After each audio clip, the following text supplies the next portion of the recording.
It was a quiet afternoon in a small town called Maple Creek, located deep in Oregon. The air was cold, the trees were tall, and everything seemed peaceful, too peaceful.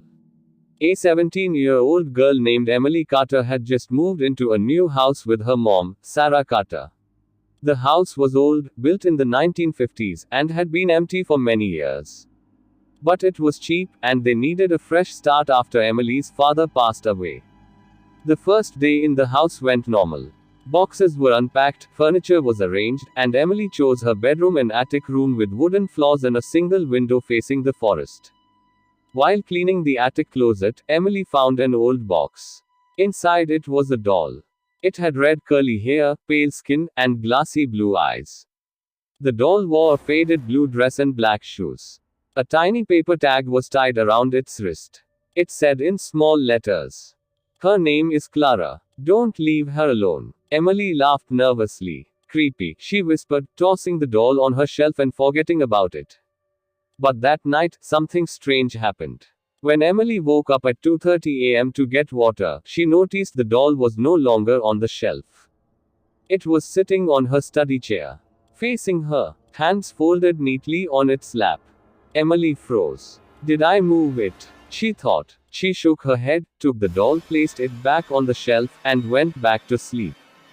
The next morning, the doll was on her desk, in a different position, leaning slightly forward as if it had something to say. Emily stared at the doll on her desk. "Okay, this is weird," she muttered. She looked around the room. The window was closed. No one had entered. Her mom was downstairs, making breakfast. Emily picked up the doll and checked it carefully. No batteries. No buttons. It was just a simple, old-fashioned porcelain doll. Trying to brush it off, she placed Clara inside the closet this time and shut the door tight. That night, Emily stayed awake, pretending to sleep. She kept one eye on the closet. Hours passed. Nothing moved. But at exactly 3:33 a.m., she blinked and the closet door was wide open. Clara was gone. Emily sat up fast, heart racing.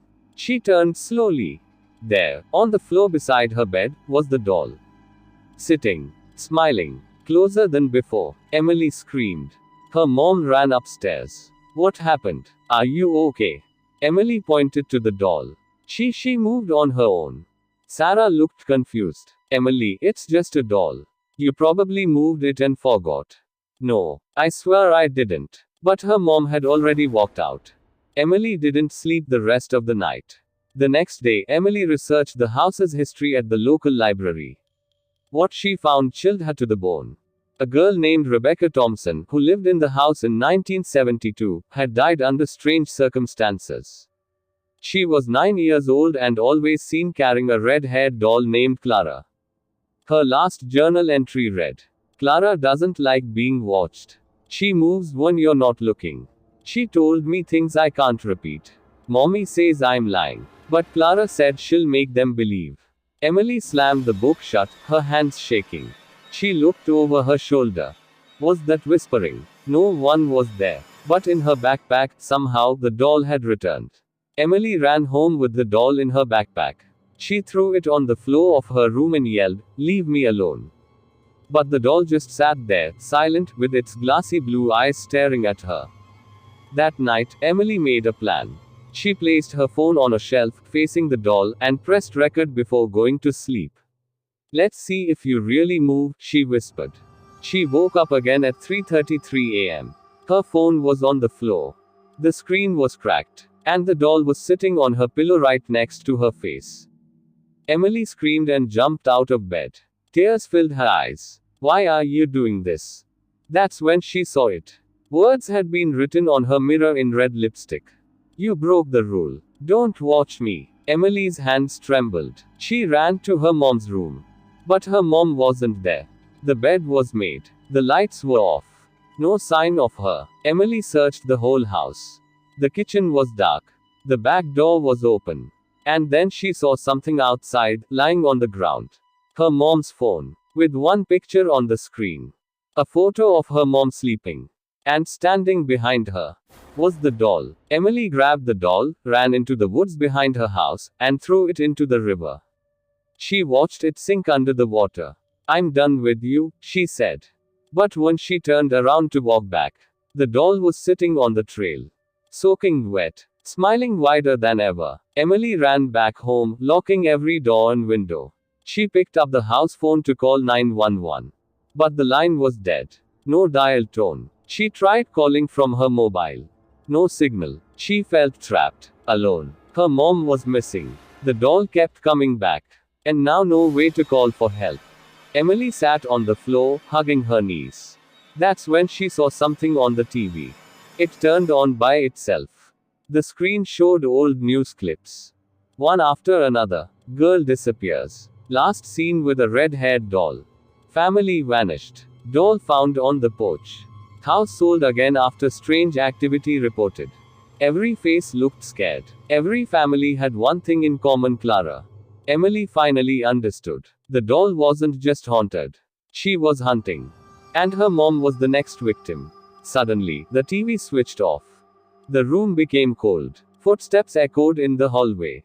Tap, tap, tap. Emily held her breath. The sound was slow, steady, getting closer. Then silence. She peeked outside her room. Nothing there. But when she turned back, the doll was sitting on her bed. And next to the doll was a folded note. Emily slowly opened it. It said, "Play with me, or I'll play with her forever." Emily's eyes filled with tears. She had no choice now. She had to find out where Clara came from and how to stop her. Emily knew she had to find answers and fast. She remembered something strange when they first moved in. The basement door was nailed shut. Her mom said, "It's probably just full of junk." But what if something was hidden down there? She grabbed a flashlight and a hammer. With shaking hands, she pulled out the nails, one by one. The door creaked open. Cold air rushed out, carrying a strange smell like old wood and something rotten. She stepped down the stairs slowly. The basement was dark and dusty. Cobwebs hung from the ceiling. Broken furniture was scattered across the floor. And then she saw it. A small wooden rocking chair, in the middle of the room. On the chair was an old photo album and beside it, a baby blanket with the name Clara, stitched in pink. Emily opened the photo album. The first picture showed a little girl holding the same red-haired doll. The next picture showed the same girl, but now the doll was in a different position. In every picture, the doll moved closer. The final picture made Emily freeze. It was a photo of Rebecca, the girl from the 1972 newspaper. But standing behind her was someone else. A woman. Pale. Thin. Dressed in black. No eyes. The name under the photo, Miss Elira the dollmaker. Emily whispered, "Who is she?" And then, behind her, a voice answered. "She made me." Emily turned slowly. The doll was sitting on the bottom step. Clothes dirty. Hair wet. Eyes glowing faintly. But now, her mouth was slightly open. Emily dropped the photo album and backed away slowly. The doll's mouth was definitely open now. It whispered again, in a voice that didn't sound like a child. It was cold. Empty. Like wind blowing through a graveyard. "She made me from pain." Emily's heart pounded. Who? Who made you? The doll slowly lifted one arm and pointed toward the wall. Emily turned her flashlight to look. There, behind an old wooden shelf, was something strange, a door made of bricks. But the bricks didn't match the rest of the wall. They looked newer, like someone had tried to hide something. Emily grabbed a metal pipe and started hitting the bricks. One by one, they fell away. Behind the wall was a small room. Inside, it was dark. But on the floor were dolls, dozens of them. All with glass eyes. All facing the door. Some broken, some burned. And in the center of the room was a mirror. Emily stepped closer. The mirror didn't show her reflection. It showed a workshop, lit by candlelight. A woman stood there, tall, thin, with long black hair. Her face was blurry, but her hands were fast, cutting, painting doll faces. And on the table was Clara. The woman looked up, straight into Emily's eyes, and smiled. Then the mirror cracked. Emily screamed and fell back. The dolls in the room began to turn their heads. One by one, all looking at her. Then Clara spoke again. "She gave me life. Now I give her souls." Emily finally understood. Clara was never just a doll. She was a trap. A doorway. A servant to something darker, the doll maker. And her mother was already part of the deal. Emily ran upstairs, locking the basement door behind her. She couldn't stop shaking. Clara wasn't just a haunted doll, she was collecting souls for the doll maker Miss Alira. Her mom was missing. The mirror showed another world. And now Emily was next. She looked down at the doll still sitting on the floor. Clara tilted her head and whispered, "If you want your mom back, play with me." Suddenly, the lights flickered. The walls began to shake. Emily screamed, "What do you want from me?" A sharp wind blew through the house. The doll floated in the air, spinning slowly, and then dropped a small piece of paper into Emily's hands. It was an old, yellowed invitation. It said, "The dollmaker invites you to play. Rules are simple. 1. Don't look away. 2. Don't leave the house. 3. If you lose, you join the others." Emily looked at the doll. Its eyes glowed bright red now. The house doors slammed shut. Windows locked themselves. The game had begun. Suddenly, the clock struck 3:33 a.m. The lights went out. Total silence. Then footsteps. From upstairs. Someone was walking. No something. Emily held a candle and slowly walked to the hallway. She heard a laugh. Soft. Childlike. Coming from her bedroom. She opened the door slowly. Inside, she saw something she couldn't believe. Her mom. Sitting on the floor. Eyes closed. Mouth stitched shut. And next to her was a full-sized version of Clara. Not a doll anymore. A girl. Pale skin. Red curls. Blue eyes. Clara smiled. "Your turn," she said. Emily couldn't breathe. Her mom stitched mouth, eyes closed, like a puppet. And Clara, no longer just a doll, now looked like a real girl, standing tall, but her movements were jerky, like a marionette. Emily stepped forward. "Let her go." Clara tilted her head. "You want her back? Then win the game." Suddenly, the walls of the room changed. The wallpaper peeled away. The floor turned black, cold, like stone. Emily was no longer in her house. She was in the dollmaker's world. Everything was twisted like a broken version of her home. The rules of the game floated in the air. Level 1: Don't blink. A doll will appear. You must stare at it. If you blink, it moves. A bell rang. In the corner of the room stood a tall doll with no face. Emily locked eyes with it. The doll didn't move. Her eyes began to water. She couldn't blink. 5 seconds. 10 seconds. Her eyes burned. Then, she blinked. The doll was suddenly inches from her face, hands out, reaching. Emily screamed and ducked. The candle in her hand went out. Darkness. Heavy breathing behind her. But then a light. A door appeared ahead. She ran through it, slamming it shut. Level 2: Find the real Clara. 5 dolls. 1 is real. Choose wrong, lose a piece of yourself. In front of her stood 5 identical dolls, each one smiling, red-haired, blue-eyed. They began singing. Round and round, who will she choose? Pick the wrong one, and your soul you'll lose. Emily looked at each doll. Then she remembered. In the real Clara's eye, there was a tiny crack in the left glass.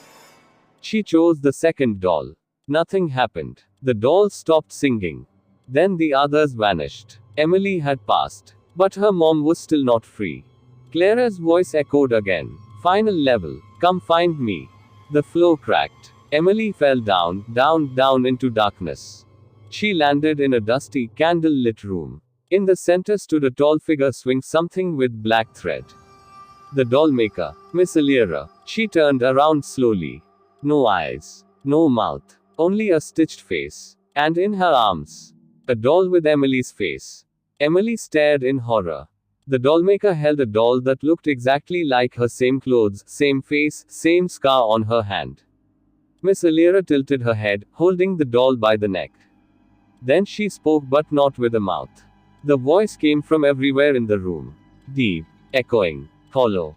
Your body is mine now. Your soul fits perfectly. Emily stepped back, but the ground behind her crumbled into black mist. There was no going back. She shouted, "What do you want from me?" Alira raised her hand. The doll in her fingers began to move, its eyes opening. Emily felt a sharp pain in her chest, like her soul was being pulled out. She dropped to her knees.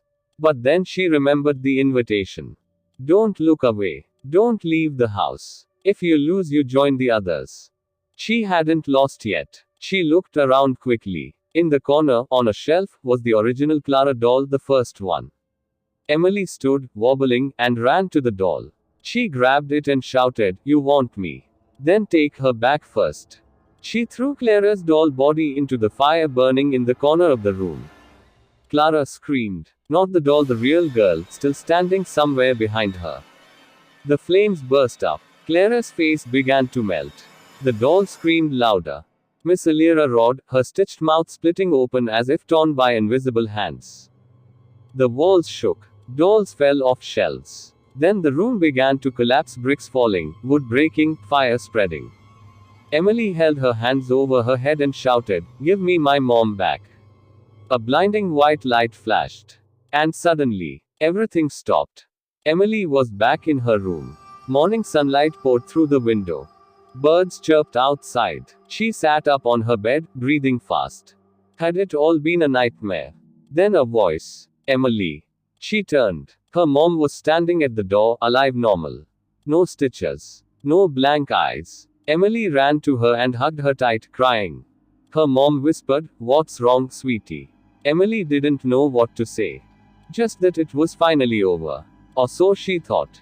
Because, on the living room shelf, sat a brand new doll. Not Clara, but one that looked exactly like Emily. And when Emily turned her back, the doll smiled. Emily thought it was over. She really did. She and her mom had breakfast together that morning. The sky was blue. The birds were singing. The house felt normal again. No dolls. No voices. No darkness. But when Emily walked into the living room, her heart froze. There, sitting perfectly on the shelf, was a new doll.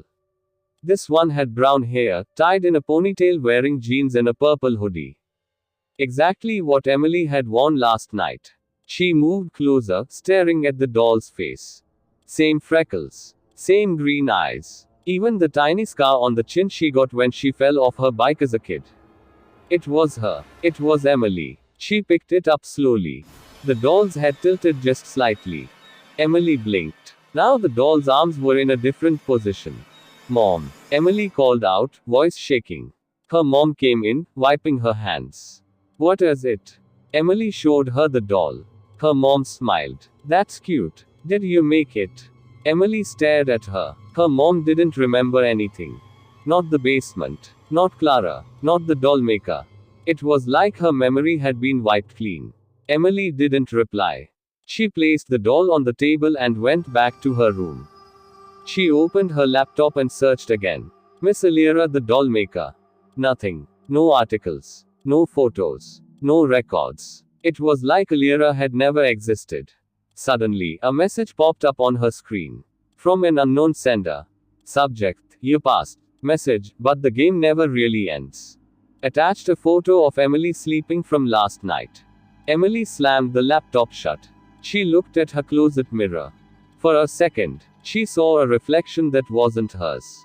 A pale woman. Black hair. No eyes. And then, gone. Emily ran to the doll on the table. But it was gone. In its place was a note. "One soul at a time until the collection is complete." The message still burned in Emily's mind. One soul at a time until the collection is complete. She couldn't shake the feeling that something was wrong, terribly wrong. She tried to brush it off, thinking maybe she was just too tired. But deep inside, she knew that whatever had happened in that strange world was still happening. And now the game wasn't over. As she walked through the house, trying to distract herself, the mailman knocked on the door. Emily opened it. "Package for you, ma'am," he said, handing her a small box wrapped in plain brown paper. Her heart skipped a beat. The handwriting on the box was familiar. It was the dollmaker's handwriting. Before she could ask anything, the mailman smiled strangely and turned away. Emily stood frozen for a second before hurriedly tearing open the box. Inside was a doll. Not just any doll. It was exactly like her mom. Red hair, green eyes, same smile, same clothes. A tiny note was tucked in its hands. It read, "One soul saved. One soul lost. This is how the game continues." Emily's heart raced. This was insane. The game had crossed the line from something she could handle to a nightmare she could never escape. Suddenly, her mom called from the kitchen, "Emily, what's that you're holding?" Emily quickly stuffed the doll back into the box, but when she looked up, her mom was standing in front of her. Except it wasn't her mom. This woman was pale, with long black hair. No eyes. "Miss Alira," Emily whispered. The figure smiled, but it wasn't a friendly smile. It was a twisted, malicious grin. "I've been waiting for you, Emily," Alira said in a cold voice that sent shivers down Emily's spine. "You see, the game has always been about balance. Souls need to be traded." Emily backed away. You can't be real. You can't have come back." "Oh, but I have," Alira said, stepping closer. "The game never ends. You thought you won, but your soul is already mine. It was always mine." Emily's mind raced. If Alira had taken her soul, then why was she still here? Then, the answer hit her like a lightning bolt: the doll. The doll was the key. She needed to get rid of it. She needed to destroy it. "You're not taking anyone else," Emily screamed. She grabbed the doll from the box and threw it into the fire. But as it burned, the room around her shuddered. The flames grew brighter. And the door slammed shut. Emily was trapped again. Behind her, a voice echoed. That wasn't the real doll. Emily spun around, her breath catching in her throat. The doll was back. And this time, it was holding a new note. "You burned the wrong one. Now, the one who made the mistake will pay." The walls around Emily began to crack, splintering like the doll was controlling them. She realized she hadn't destroyed Miss Alira's real doll. The real doll was still out there somewhere in the house. Emily had to find it before it was too late. Emily's heart pounded as the walls continued to crack. The doll with her mom's face grinned at her from the table, as if mocking her. She could feel the air growing heavier, the temperature dropping. Miss Alira was close, watching. Emily needed to find the real doll before she became part of the collection. She glanced around the room, her mind racing. The doll in the fire had been fake, a trick, but where was the real one? She couldn't trust anything anymore. Her eyes flickered toward the bookshelf, the one with old family photos. Something caught her eye. A hidden compartment in the back of the shelf. Emily rushed over and pried it open. Inside was a dusty old box, locked with a rusty key. She grabbed the key from a drawer, her hands trembling, and unlocked the box. To her shock, inside was another doll, but this one was different. This one had no face. Instead, it had two glowing red eyes sewn onto its head. Miss Alira's work. The moment Emily touched the doll, the air around her thickened. She could hear whispers in her ears. The room spun, and suddenly, she was no longer in her house. She was back in that twisted world. The same place where she'd met Miss Alira before. The dollmaker's world. There were dolls everywhere, hundreds of them. All with human faces, all sitting perfectly still. But Emily could feel their eyes on her, waiting. And there, standing in the center of the room, was Miss Alira. "You're getting close, Emily," Alira's voice echoed. "But you're too late. Once the doll is touched, the game becomes irreversible." Emily backed away, holding the doll tightly. "What do you want from me?" Alira laughed softly, her face distorted in the dim light. "I don't want anything from you. You were never supposed to escape. But now you've made it so much more interesting." The doll in Emily's hands began to glow. Suddenly, the walls of the room started to close in, trapping her in an inescapable circle. The dolls around her began to move, slowly. Their faces twisted into grotesque shapes, and they started chanting. "One for the soul, one for the doll. No one escapes, no one is free. Take the doll, and you will see."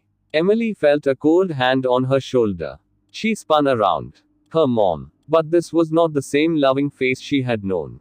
This was a hollow version, with stitched lips and empty eyes.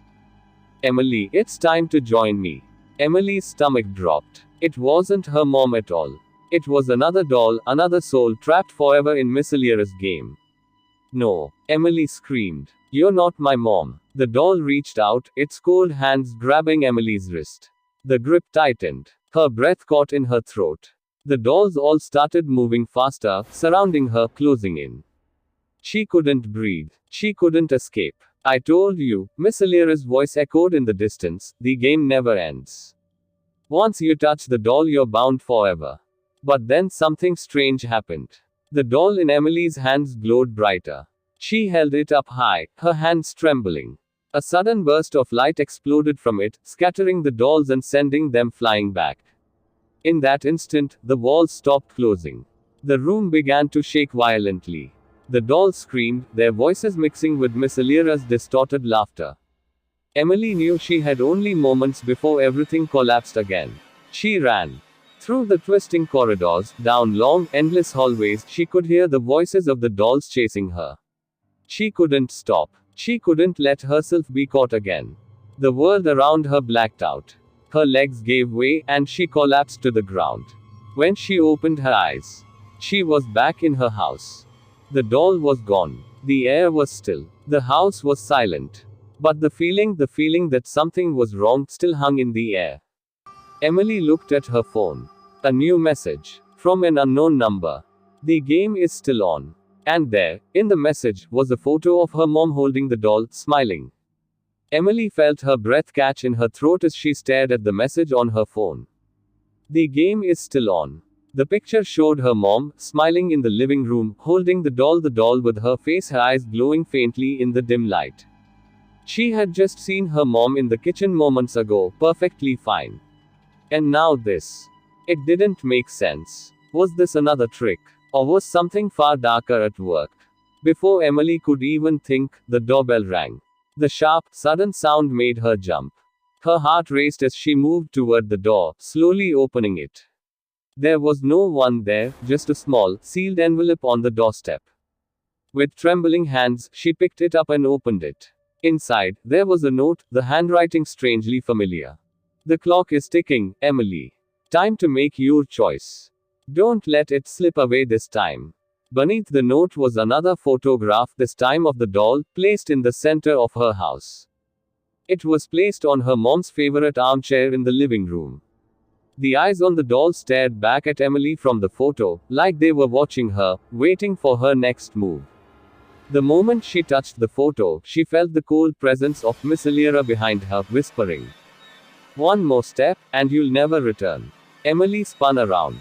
There, standing in the doorway of the living room, was Miss Alira herself.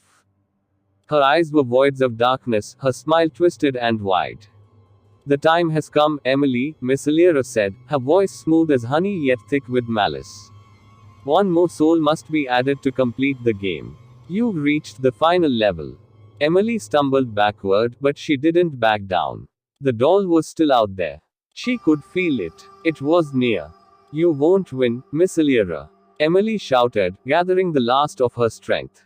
Miss Alira laughed, her voice a low, distorted echo. "We will see about that.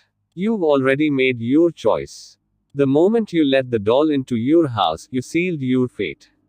Emily took a deep breath. She had to act fast. She couldn't let Alira win. She couldn't let the game consume everything. But as she turned to face the room, she noticed something terrible. Her mom was standing next to the doll, but this wasn't the woman she knew. This was another doll, with a stitched mouth and hollow eyes, standing perfectly still.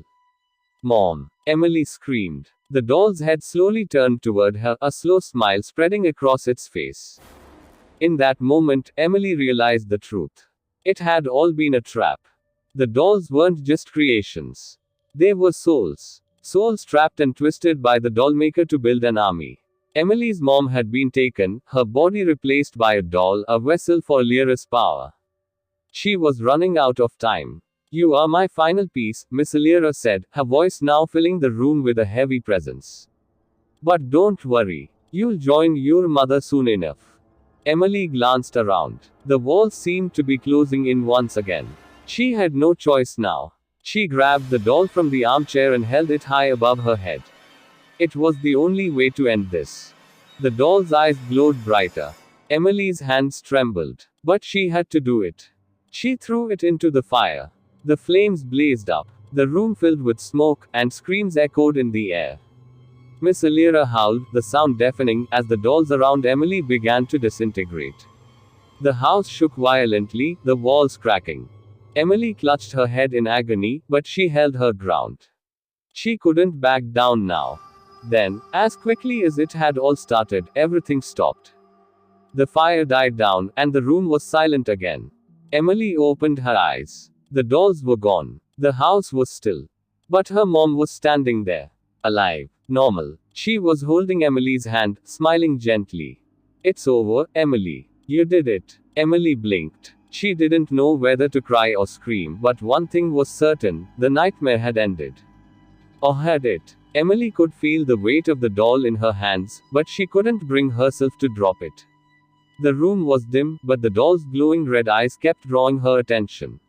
It felt as though it was alive, watching her every move. The air grew heavier, suffocating her as she turned to face her mom once again, who was standing in front of her, but there was something wrong. Her mom's face was twisted, distorted, as if it was being controlled by some unseen force. Emily stumbled back, her heart hammering in her chest. No, not again. But then something strange happened. The doll in her hands shuddered, its eyes flashing brightly before the temperature in the room dropped drastically. Suddenly, the world around Emily snapped. The twisted dolls in the room, those with their stitched mouths and hollow eyes, started to break apart. Pieces of porcelain and fabric scattered around the room like a violent storm, crashing to the floor with loud cracks. In the distance, Emily heard a voice. It was Miss Alira, but it was no longer mocking. It was weak, fading. "You've won, Emily." The voice sounded distant, as though it were coming from beyond a veil. "You've broken the curse. You've destroyed the dolls." Emily's breath caught. "What do you mean, I've won?" The doll she had been holding began to dissolve in her hands. The red eyes faded, and the doll's face began to crack, like glass shattering. A soft glow emanated from it as the last of its power dissipated. Before her eyes, the whole room started to shift. The walls, the furniture, the dolls, everything melted away, and she was left standing in a bright, peaceful place. The room that had once been so full of horror was now a peaceful, calm garden. Emily blinked, her mind spinning. The garden was full of flowers, birds chirping, and a soft breeze blowing. She looked around, confused, but there was something else. In the center of the garden, her mom stood, no longer a doll, no longer distorted. She was real again.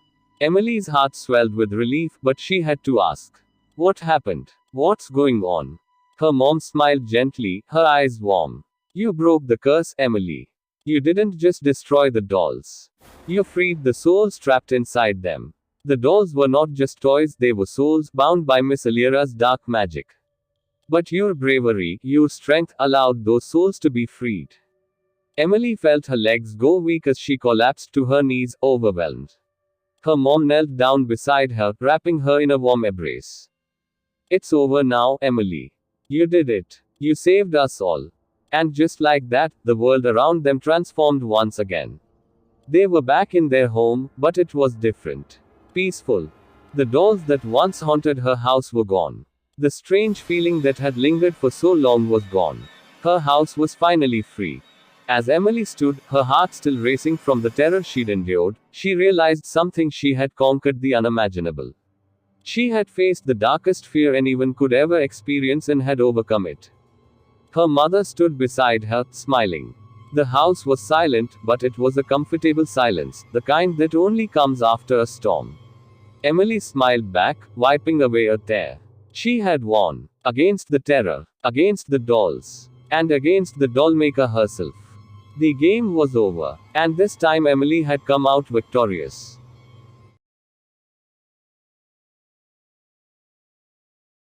It was a chilly October morning when Clara woke up to a strange noise, like a soft creak from somewhere inside the house. She looked around her bedroom, but everything seemed normal. The wind outside was strong, whistling through the trees. Clara walked to the kitchen, made coffee, and checked her phone. A message from Jake popped up. "Hey, let's catch up soon. Been a long time." She smiled and replied, "Sure, how about tomorrow?" But as she sipped her coffee, she felt something off. The hallway seemed longer than she remembered. Clara walked down the hallway to grab a blanket from the storage room but stopped. There was a door she had never seen before. It was in the middle of the left wall, painted the same color as the others, but slightly darker. It had a small, round knob made of bronze, old-fashioned, like from the 1800s. She stood there, confused. She'd lived in this house for 3 years. That door was never there. She tried to open it. Locked. That evening, Clara called Jake. Jake, do you remember my house layout? Was there ever a door between the bathroom and guest room? No. That side of your house was just a wall. Why? There's a door there now. It wasn't there yesterday. Jake was silent for a moment. You sure you're okay? Maybe you're just tired. I know what I saw. After they hung up, Clara couldn't sleep. She stared at the hallway door all night from her bedroom. It felt like the door was watching her back. Next morning, Clara opened a drawer in her living room side table while looking for a pen. At the very back, behind some old papers, she found something odd. A bronze key. It looked ancient, with strange markings. She didn't remember ever owning it. Her heart pounded. She walked slowly to the mysterious door, held the key in her hand, and hesitated. She turned the key. Click. The door creaked open slowly, revealing a narrow staircase going downward. But her house didn't have a basement. Clara stood at the top of the narrow staircase, her hand still on the doorknob. The air drifting from below was cold and smelled like damp earth and metal. She grabbed a flashlight from the kitchen drawer, took a deep breath, and stepped inside. The wooden stairs creaked under her feet. Cobwebs brushed against her face as she went lower and lower. She counted 12 steps. Then the stairs stopped. She was now standing in a long hallway. The walls were made of old stone, like something from a forgotten cellar. The light from her flashlight flickered. A cold breeze blew from the end of the hall, and in the distance, she heard something that chilled her blood. A whisper, very faint. But it said her name. Clara. Clara moved forward slowly, heart racing. The hallway opened into a small room, filled with dust and silence. On the walls were framed photographs. Dozens of them. She stepped closer and wiped the dust off one of the frames. It was her, standing in her kitchen, holding a cup of coffee. But she didn't remember this photo being taken. She checked the next photo. It was her again, sleeping in her bed. The third photo. It was taken this morning. She was standing at the hallway door, holding the bronze key. She dropped the frame, heart pounding. Who took these? Suddenly, she heard footsteps upstairs. But she lived alone. Clara ran back up the stairs, but as soon as she stepped into the hallway, the door slammed shut behind her. She turned the knob. Locked. Then she heard the front door open. Clara. It's Jake. She ran to him and hugged him tight. Jake, there's something under the house. A staircase, a room, and someone's been watching me. Jake looked around. Show me. But when Clara led him back to the hallway wall, the door was gone. Just a flat wall. No sign it had ever been there. The next day, Clara visited Mrs. Donnelly, the old woman who lived next door. Mrs. Donnelly, do you know anything strange about this house? The old woman paused, looked at Clara with wide, glassy eyes. That house, it changes. A room appears when it wants something. And when it does, someone always disappears. Clara's hands trembled. Disappear. My brother used to live there. 50 years ago. The door came for him too. I never saw him again. Why didn't you say anything? Because once the door chooses you, it won't stop until it gets what it came for. That night, Clara couldn't sleep. She set up a camera in the hallway, pointing at the wall where the door had appeared. Then she stayed in the living room with all the lights on, watching the hallway on her laptop screen. Hours passed. 2:17 a.m. Nothing. 2:33 a.m. The wall began to shift. Clara sat up straight. On the screen, the paint on the wall slowly peeled away, revealing the door again. It wasn't just appearing, it was growing, like it was alive. Then, the doorknob turned on its own. The door creaked open. Her screen went black. A whisper came through her laptop speaker. Come down again, Clara, you left something behind. The next morning, Jake came by again. Clara showed him the footage, but the camera had been wiped clean. No files. But her laptop still had one sound file saved. Jake played it. The same whisper echoed through the speakers. Come down again, Clara, you left something behind. Jake stared at her. Clara, whatever this thing is, it knows you. It's calling to you. But why me? Maybe it's not after you. Maybe it's after something you brought into this house. Clara thought hard. She'd moved in with a few boxes and some furniture, nothing unusual. Except the antique mirror in her hallway. She bought it from a yard sale last month. Jake, I think it's the mirror. They both stood in front of the tall, antique mirror.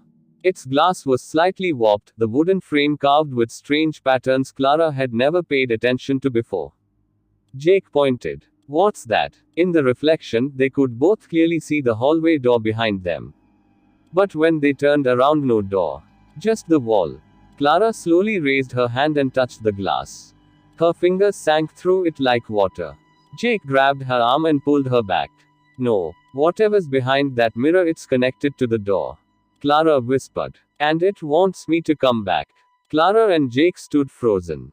The mirror's surface rippled like liquid, and a low humming sound filled the hallway.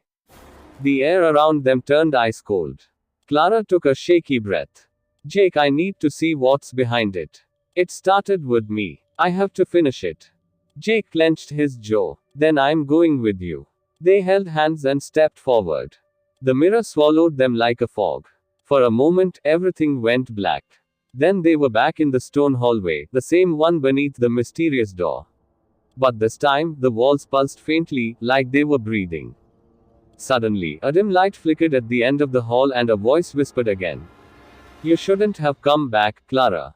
As they walked deeper, Jake noticed something. The stone walls weren't just stone. They had faces carved into them, some screaming, some crying. Clara gasped. One of the faces looked like her. Jake pulled her away. Don't look at them. Just keep walking. At the end of the hall, a door stood wide open. Inside was a small, dark room. At the center of it, a wooden chair. On it sat a box, old, locked with a rusted latch. And behind the box, barely visible in the shadows, was a tall figure. Its face was hidden behind a cracked porcelain mask. The figure raised its head slowly. Give it back, it whispered. Clara stepped forward, trembling. What is this place? The masked figure didn't move. Jake opened the box.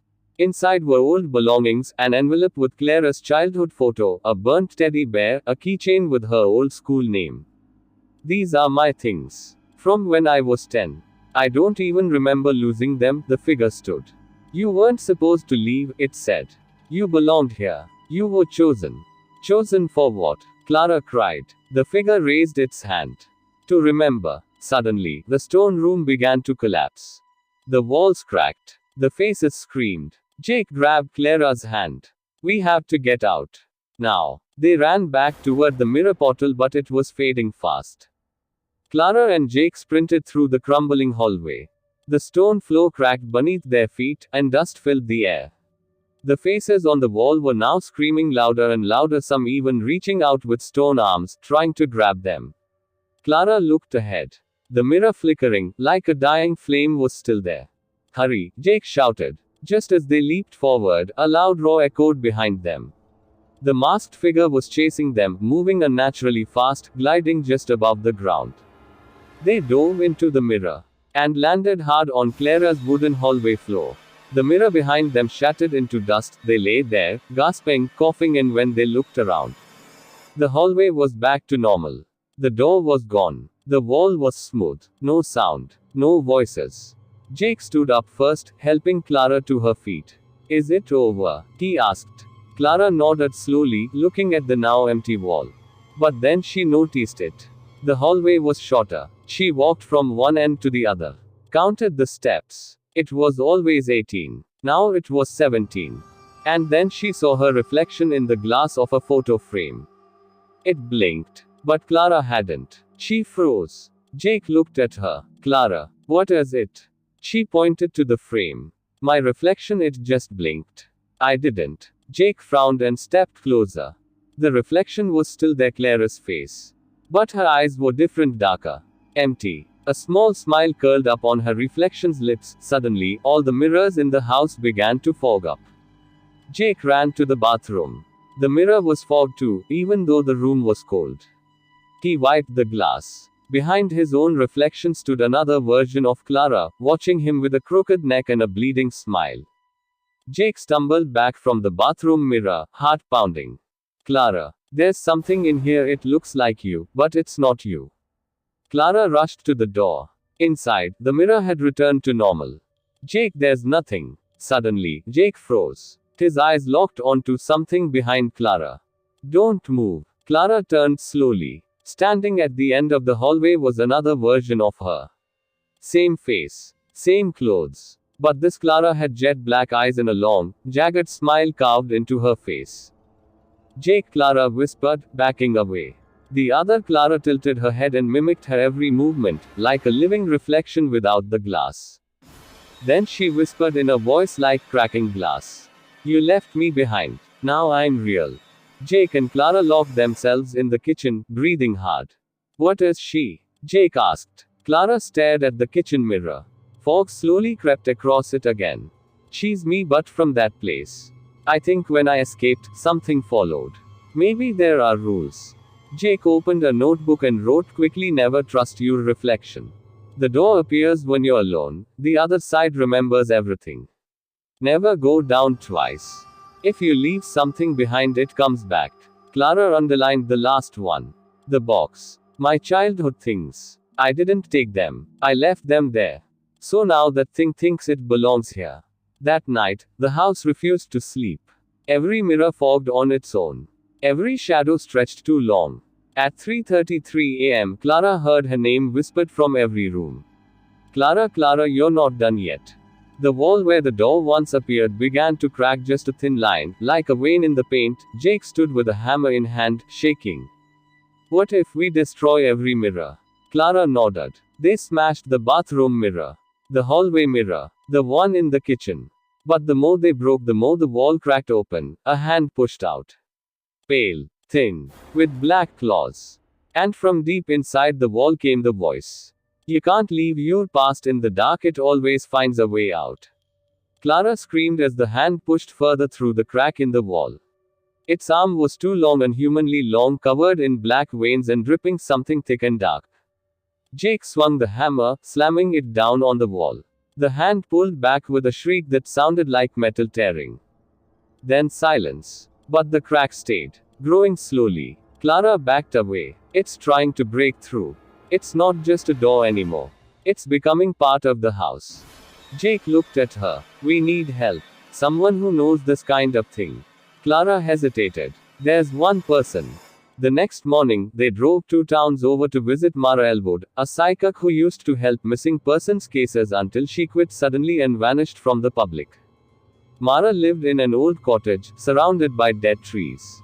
She opened the door before they knocked. You shouldn't have come, she said coldly. That thing, it's already inside you. Clara trembled. Please. We need to know what it is. Mara let them in. Her living room was full of mirrors, but all of them were covered with black cloth. She poured them tea. Then she placed her hand on Clara's forehead and closed her eyes. A minute passed. Then she opened her eyes and whispered. It's not just a ghost, it's your shadow memory. A forgotten version of you that never grew up. It was left behind in pain. Now it wants to replace you. Jake stared. How do we stop it? Mara looked at them with a haunted expression. You don't. You complete it. Or it will complete you. Clara stared at Mara. Complete it. What does that mean? Mara stood and walked over to one of her covered mirrors. Shadow memories are like broken reflections. They contain everything you've buried: fear, guilt, pain. Yours is alive because you never faced what happened in that room when you were 10. She pulled the cloth off the mirror, but the glass was pitch black. You must return and remember what you've forgotten. Only then can it stop hunting you. Jake stepped forward. But that place, it nearly killed us. Mara shook her head. It wasn't the place. It was the truth. And truth doesn't kill. Denial does. She handed Clara a small pendant with a cracked glass circle. This will show you what's real. But beware, if you stay too long, your shadow will take your place. That night, the crack in the hallway wall was a full outline, now a door without a frame, pulsing like a heartbeat. Clara held the pendant tight. I have to go back. Jake nodded. Then I'm going with you. Again. They touched the wall, it melted away. Behind it, the stone hallway again. But this time it had changed. The walls were darker. The air felt heavy, like grief. And instead of silence, there were whispers, hundreds of them, all saying the same thing: remember. Remember. Remember. At the end of the hall was the wooden chair again. But this time, it wasn't empty. A child version of Clara sat there, head down, clutching the burnt teddy bear from before. Clara slowly walked toward the wooden chair. The little girl, her younger self, rocked back and forth, humming a tune only Clara recognized. It was the lullaby her mom used to sing before everything changed. Jake stayed a few steps behind, watching silently. Clara knelt. Hey, it's me. I mean you. The little girl lifted her face. Her eyes were filled with tears, but they were also black, like endless tunnels. You left me here, she whispered. Clara's voice cracked. I didn't know I was scared. You promised we'd be okay, the girl said. But when the screaming started, you ran. You let it happen. You forgot me. Memories began to rush back, flashes of a stormy night, a thunderclap, her mother's shadow yelling, the door to the hidden room slamming shut. Clara had locked the door from the outside. The guilt hit her like a wave. I didn't mean to, I was just a kid. The younger Clara stood. So was I. She walked up and pressed her palm against Clara's chest. Suddenly, the walls melted away. Clara now stood in a recreation of her childhood home, just as it looked the night it happened. Rain slammed against the windows. The door to the secret room was open. Inside, young Clara sat in the corner, covering her ears while her mother screamed in the hallway. Jake wasn't with her. She was alone. The older Clara turned toward the door and saw her shadow self standing there. But this time, it looked just like her. No cracked smile. No black eyes. Just pain. You never came back, the shadow whispered. You let me fade.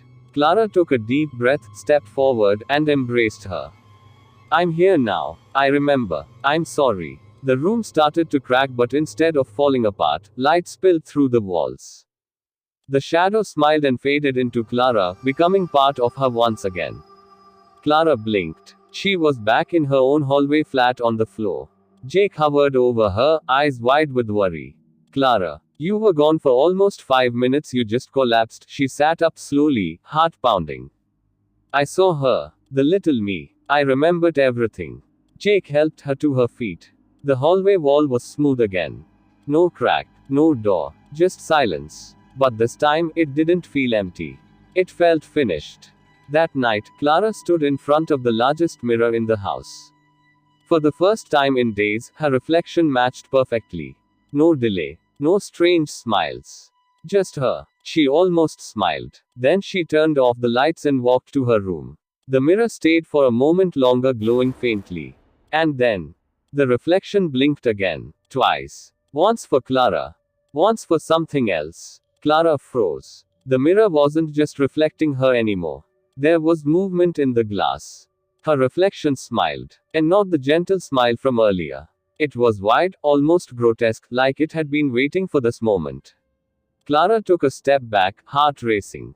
No, not again. She turned to run, but the reflection didn't stay behind. It stepped forward, right through the glass. And then, Clara heard a soft whisper in her ear, cold as ice, I never left. Clara spun around, but the hallway behind her was still empty. The mirror, though, reflected something different. It now showed a darkened, twisted version of the hallway, with the walls pulsating like they were breathing. And from deep within the mirror, a figure stepped out. The shadow version of Clara, but now it wasn't just standing there. It was moving, crawling out, like a living nightmare. Clara staggered backward. No, the shadow grinned. You didn't complete me, you just locked me in here. And now, I'm free. The reflection reached for her with fingers that seemed to stretch longer than they should. Clara ran toward the door, but it slammed shut in front of her. The lights flickered, and the shadow climbed the walls, defying gravity, getting closer, its hands outstretched. You can't run from me. Not anymore. I'm you. Clara's mind raced. She remembered what Mara had said, complete it. She couldn't let this thing win. She had to face it. With trembling hands, Clara grabbed the pendant Mara gave her. The cracked glass pulsed, lighting up the room. She held it close to the shadow, feeling the warmth spread. The shadow shrieked as the light from the pendant grew brighter and brighter, almost blinding. Clara, the shadow gasped, its form beginning to crack and crumble. You can't erase me. Clara stepped forward, lifting the pendant higher. But I can finish what was left undone. And with one final, blinding flash, the shadow shattered, its scream echoing through the house, fading away to nothing. The house was still. Clara blinked, eyes sore from the flash. She looked around the hallway, the walls, the mirror, everything was silent. There was no more crack. No shadow lurking. It felt like a weight had been lifted from the house. A heavy, oppressive silence filled the air, but this time, it wasn't filled with whispers or dread. It was just still. Jake stepped into the hallway, looking over at Clara. It's over, isn't it? Clara nodded slowly. The pendant in her hand was no longer glowing. It was just a simple, cracked piece of glass. I think it is. But as she turned to walk away, she paused. Something felt off. Clara stopped in front of the hallway mirror again, feeling an odd pull. For a moment, she thought she saw movement. Just a flash, like a fleeting figure in the corner of her eye. She stepped closer. And then, she saw it. Her reflection was not hers anymore. It was the shadow Clara, standing behind her in the mirror, smirking. But this time, there was no fear in Clara's heart. There was only clarity. I completed you, she whispered. But you were never me to begin with. With a deep breath, Clara reached up, and with one swift motion, she smashed the mirror against the floor. The reflection shattered. The last remnants of the shadow dissolved into the cracks. The next morning, the house was peaceful. Normal. But Clara couldn't help herself. She knew she had to check the room, the one where it all started. The door to the hidden room, the one she had locked away, was wide open now. Inside was nothing. Just empty space. The floor was clean. No remnants of the past. No more shadows. Clara stepped inside and took a deep breath. The final piece of her past had been faced, and now it was gone. She turned back toward the door and stepped out. Clara stepped out of the empty hidden room and locked the door behind her. Her heart finally felt light. The nightmare was over, or so she thought. She walked into the living room and noticed something different. The house felt alive, but not in a terrifying way. The walls no longer creaked with dread, they hummed softly, like a quiet sigh of relief. The air was warmer, the rooms brighter. Suddenly, the living room window, which had never opened before, slid open by itself. A soft breeze blew in, carrying the scent of fresh flowers. Clara hadn't planted any flowers. She stepped outside and gasped.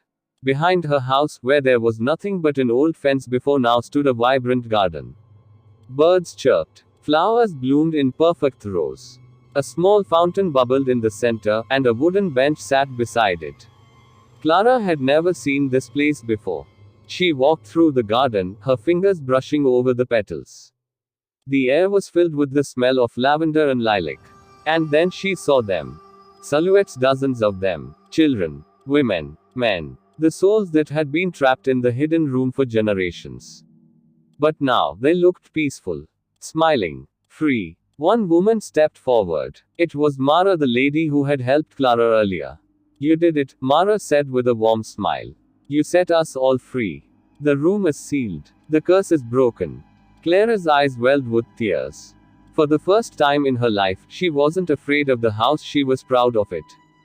But why the garden? Clara whispered. Mara looked around. Because every horror buried in darkness deserves a chance to bloom in light. You gave us that chance. Weeks passed. The house no longer felt haunted. It felt healing. Clara decided to turn it into a healing retreat for children who had experienced trauma. She named it the Garden House. People from all over came, drawn by the peace the house seemed to offer. The mirror was gone. The hidden door was sealed forever.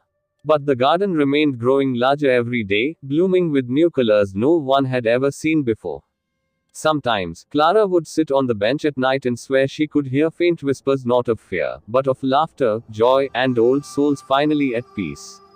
And one evening, as the sunset and golden light filled the sky, she whispered to the wind, "Thank you for choosing me."